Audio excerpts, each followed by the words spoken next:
So I don't tease you every morning. I don't say every day that what I have for you is so amazing that you need to stay to the bitter end. So you should pay attention on the days that I say that. This is chock full.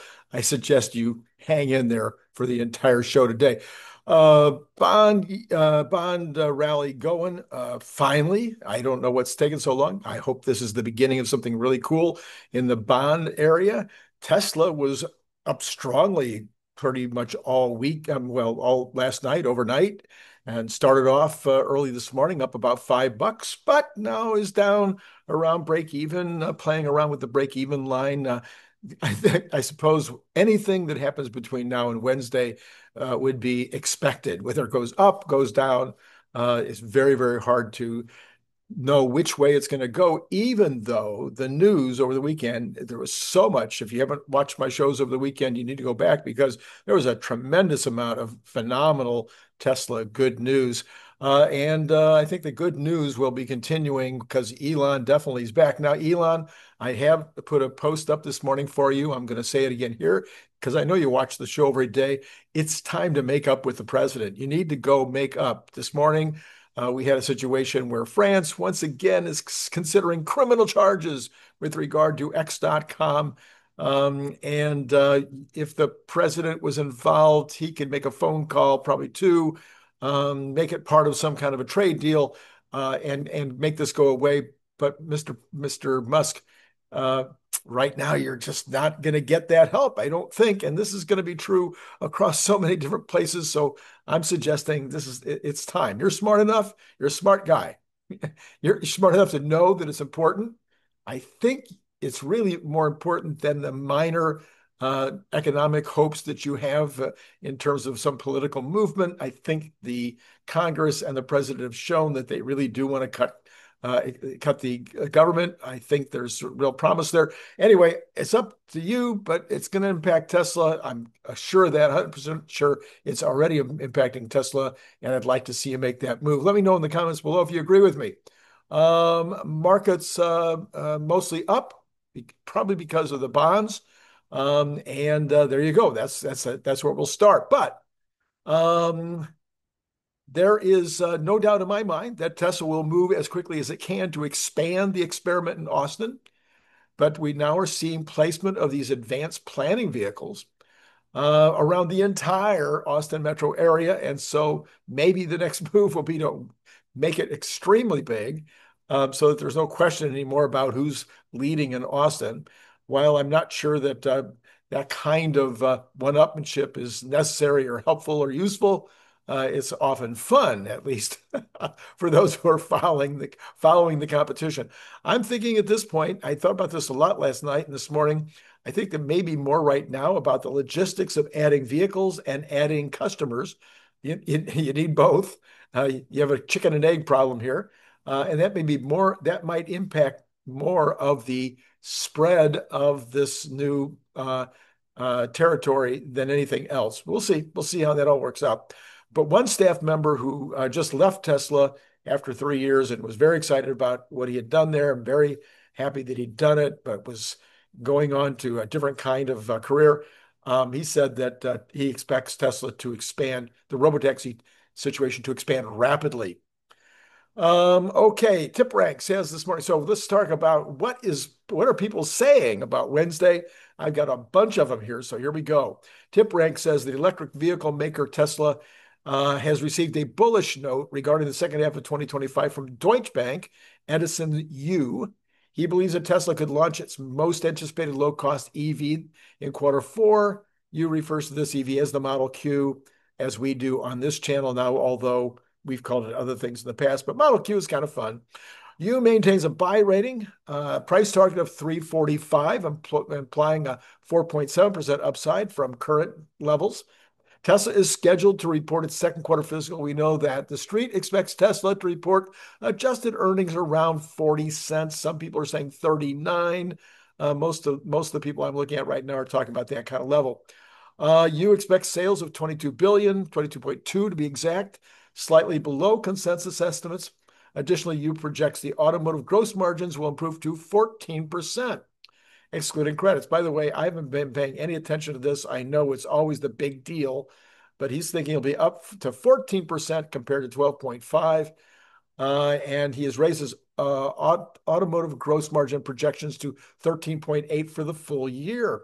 I think there's a very good chance that the automotive gross margins will be much higher in the third quarter. And maybe if we get unsupervised by the fourth quarter, we can see higher margins in the fourth quarter too. For reference, Tesla reported adjusted EPS of 52 cents in quarter four. I'm sorry, in the second quarter of 2024. This downward trend in expectations reflects growing concerns about Tesla's declining EV sales and intense competition from domestic players. Tesla has missed earnings expectations in 6 out of the last 8 quarters. CEO Elon Musk has been touting the development of the low-cost EV for years, with several analysts expecting it to be launched. However, Yu believes that Tesla could roll out the affordable EV soon, potentially boosting deliveries in quarter four. That would be my expectation at this point, as I've mentioned, I guess, for about a month. For the full year 2025, Yu expects total Tesla deliveries to reach 1.58 million units, down nearly 12% year over year compared to 1.62 last year. Currently, Yu includes only 25,000 units of the yet-to-be-launched Model Q in his fourth quarter estimates. He's optimistic about the launch of Tesla's new 6-seater EV, the Model Y, Long, as it's called in China. He says that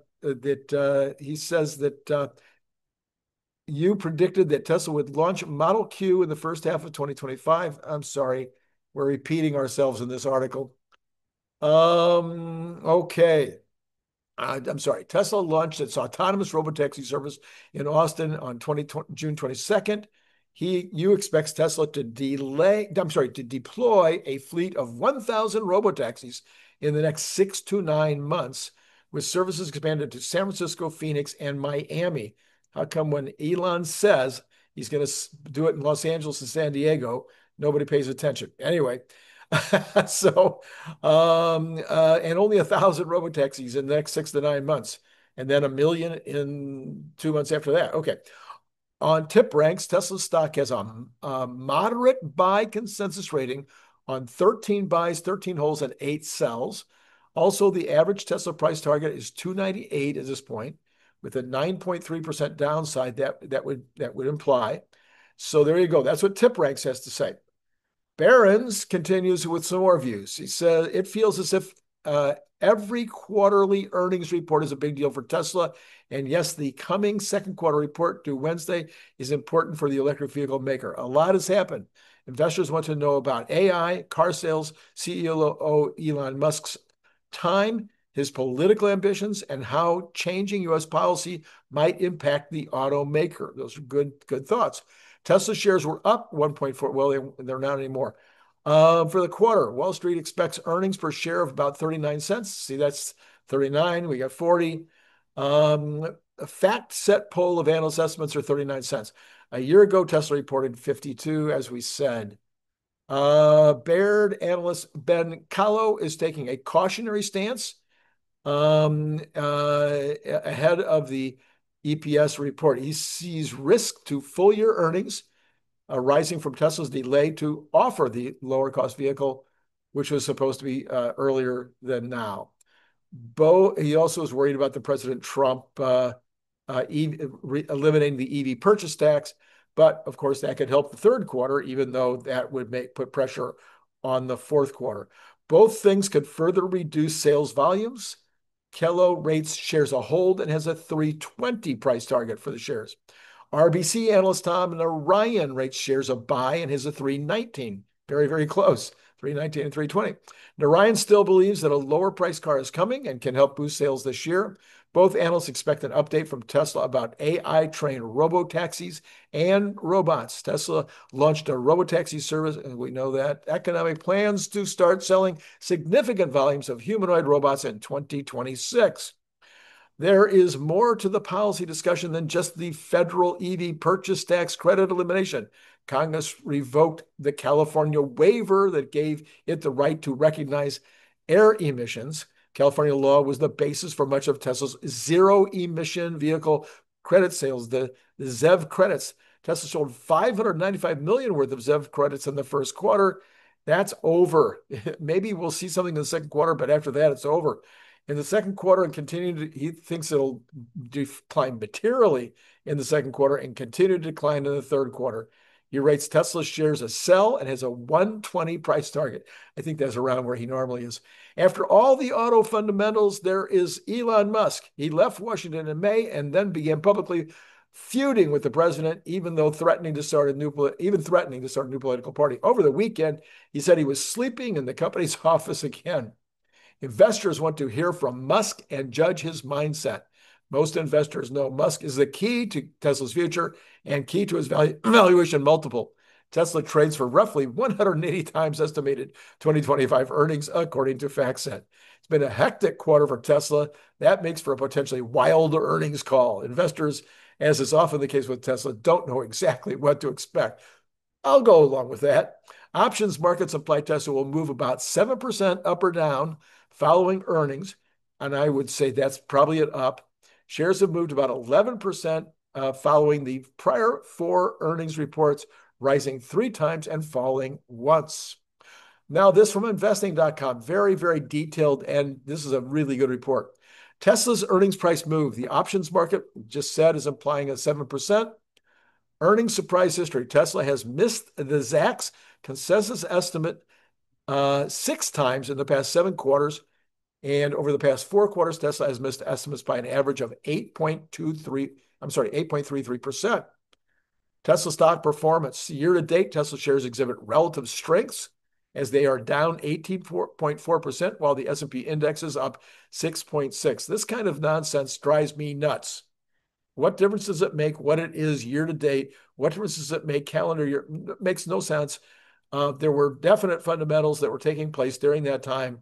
The Tesla overshot, based on the Trump bromance, and now it is undershooting based on the feud. These things are, anyway. Though Tesla remains the dominant global electric vehicle manufacturer, its legacy business has slowed. That said, in true Elon Musk fashion, Tesla is going all in on transitioning and diversifying its business to dominate the future. 5 questions to ponder. 1, can the Tesla Robotaxi catch Waymo? Tesla finally launched its Robotaxi service in Austin. Although the launch is a beta test utilizing a limited fleet of Model Y vehicles, it is meaningful that it signifies the company's official entrance into the Robotaxi race. Currently, the Waymo is off to a wide lead, operating in 5 major U.S. cities. That said, Tesla bulls argue that Tesla will be able to scale much faster than Waymo and accept significantly lower cost due to the fact that it doesn't take radar or LiDAR, but also because the vehicle itself is so expensive and Tesla makes their own. A key question for Tesla investors to ask is, how quickly does Tesla plan to expand?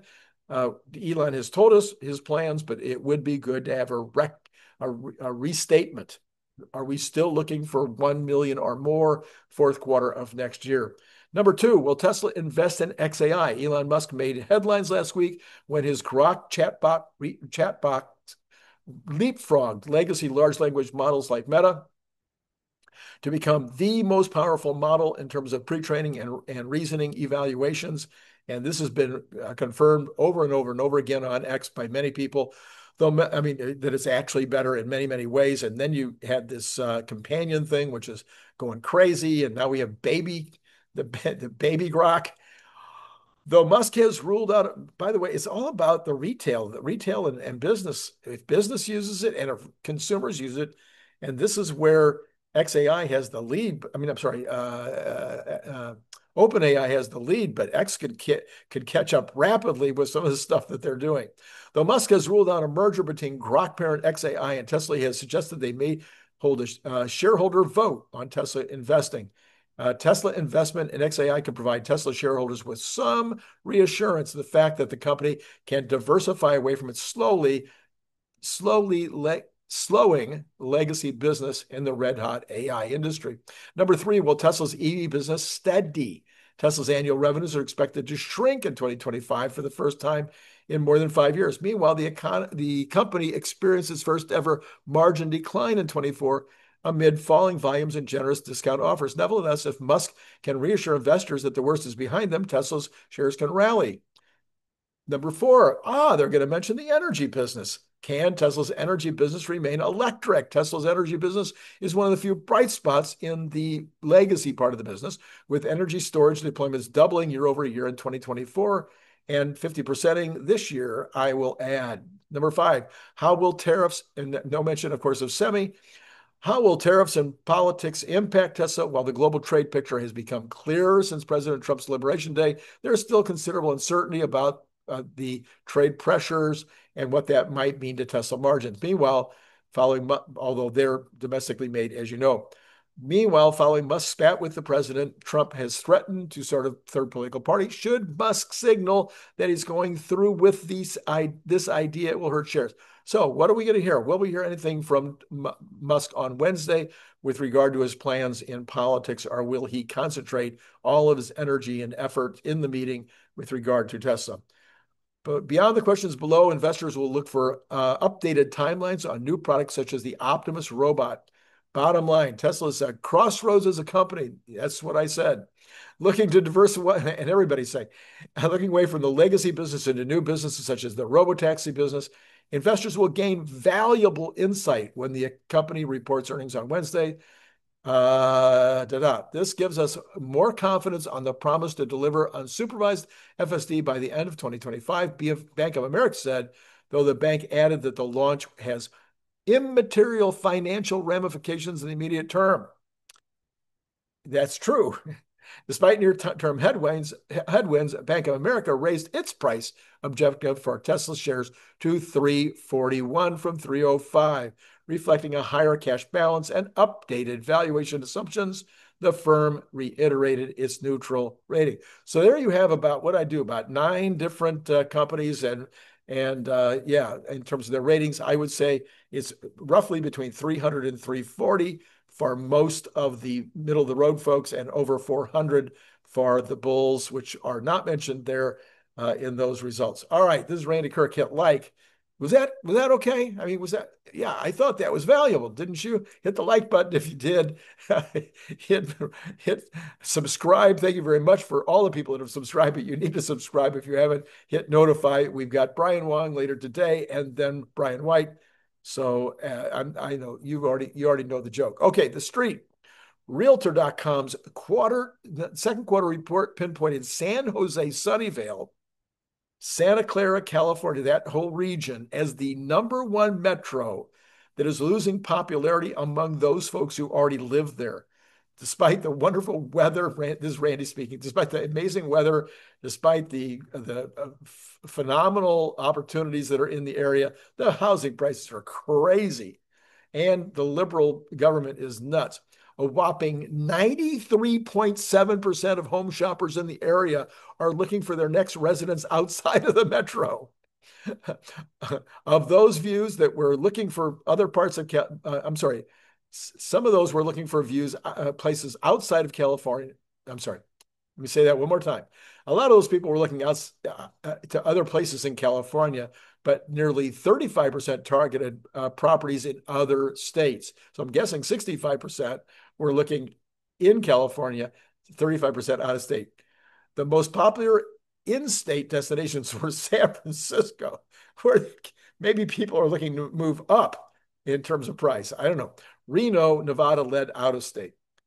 Located 50 miles outside of San Francisco, San Jose's population is north of 1 million in the most recent census, making it the 10th largest city in the U.S. The trend is eye-popping. This isn't anything new, considering San Jose held down the top spot in the country in Q2 last year as well. So people want to move in, people want to move out. Those that are there don't want to be there. Grass is always greener. Rounding out the rest of the top 10 metros losing home buyer interest last quarter were Seattle, with 80% wanting to get out of Seattle. Salt Lake City, 77% want to leave Salt Lake. Stockton, I can understand that, 72.9. Durham, Chapel Hill, 72.6. Again, an area that's been growing rapidly. They want to leave. But Chicago, 72.6, want to get out of Chicago. Denver, same, 72. Boston, 72. And New York, almost 72.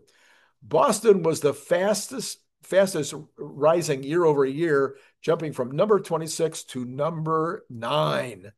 And the Massachusetts capital city also ranks number 4 overall when zooming out over the past 6 years. So Boston's kind of a pretty city, but people want to leave. All right. Americans' inflation adjusted hourly wages in the first quarter of this year were the highest since the end of 2021, but are still way down for the beginning of last year and also still below the pre-pandemic trend. We've got to make up a lot of lost ground. So that is from Cabez. No, that is from EJ, the real EJ Antoni. But the good news is under Trump, real wages go up. Real wages are going up. All right, breaking from the Conference Board leading economic indicators, which nobody pays any attention to. They're down 0.3%. The leading indicators down 0.3% in June. After no change in May, they were it was a revised upward from a -1. As a result, the leading economic indicators fell by 2.8 over the first half of the year, a substantially faster rate of decline than the 1.3 contraction over the second half of 2024. So maybe the reason nobody's paying attention to the leading economic indicators is because it's not accurate. we, we, nothing that's happening as a result of their analysis is true. The U.S. LEI fell further in June, according to Justiana, my favorite name, Justiana Zabinska-Lamanica, Senior Manager of Business Cycle Indicators at the Conference Board. For a second month in a row, the stock price rally was the main support for the LEI, but this was not enough to offset very low consumer expectations, which they use as part of their leading indicators. But the Michigan survey is a waste of, anyway, weak new orders in manufacturing, we know that, and a third consecutive month of rising initial claims for unemployment insurance, barely. In addition, the LEI's 6-month growth rate weakened, while the diffusion index over the last 6 months remained below 50, triggering the recession signal. But at this point, the Conference Board does not forecast a recession, as does anybody else. Nobody's forecasting a recession. Real GDP is projected to grow by 1.6 this year, with the impact of tariffs becoming more apparent in the second half as consumer spending slows due to higher prices, of which there is no indication at all that we're seeing higher prices. Anyway, the Conference Board coincidental index for the U.S. rose by 0.3 in June, completely negating their expectations of previous months where they thought it would go down. Okay, we got Truflation this morning at 2.05 daily. The daily change from the previous day, but 2.17 year over year. Both of those numbers are great. The VIX was up a little bit, but still under 17, but it's also headed down today. And Trump is still sitting at 50% approval. All right. And where has Tesla gone in the time since we've talked? Well, about where it was. It's down 0.9% at 328.75 after coming in about 335 in the early going. So it's down from there. The Dow Jones is up and flat at 128.40. I'm sorry, up 128.45. The NASDAQ up nicely, 175.84. I'm doing these not by the percentages. Very sorry. The Dow is up 0.29. The NASDAQ is up 0.84. Tesla is down 0.28, and the S&P is up 0.54. All of the Mag 7 are up now. That was not true earlier, so the only one that is going down is Tesla, and that is turning around. Now it's only 0.28 down. We'll see what happens later in the day. But again, with earnings on Wednesday, who knows? Okay, we have got the Cathie Woods all up, although topping off, maybe the bond rally has changed here. Let's go take a look. The bond rally is not as hot, but it's still good. It was down. The yields were down 0.71%, but they're still down 0.67 at 4.36 finally. Okay, we've got oil down 67 cents, finally, that down to 66.67. We've got natural gas down 6% to 3.34. That puts it in the bottom third. Remember, natural gas trades between $3 and $4 over, I want to say now, months and months and months. It hasn't been below three or over four. Gold is up strongly today at 3,411. That's up 53.50 or 1.59%. Silver also up strongly, maybe right around its all-time high, up 2% at $39.31. Copper up a little, 0.13, but at 561. Again, maybe very close to its all-time high. We have got the dollar showing mixed here. We have got Bitcoin up 379 at 118.8. And that's it. Those are the numbers. Again, let me say I did two videos yesterday. I did all three. I'm going to put all three videos from yesterday up. Take your pick. The one in the morning is the one that I think was the most important. The one at the 5 o'clock hour was the one that was the most exciting. And the one that I did late last night was also extremely, extremely important, just like this morning's. Don't you think so? If you liked what I just did, hit the like button. But man, you ought to go back and take a look at what happened yesterday. And it drives me crazy that right now we're not looking at Tesla up, given the tremendous good news about everything, about across the board, everything that Tesla's doing. So, and then later on today, Brian Wong, Brian White. Yeah, I think that's enough for now. It has been great talking to you.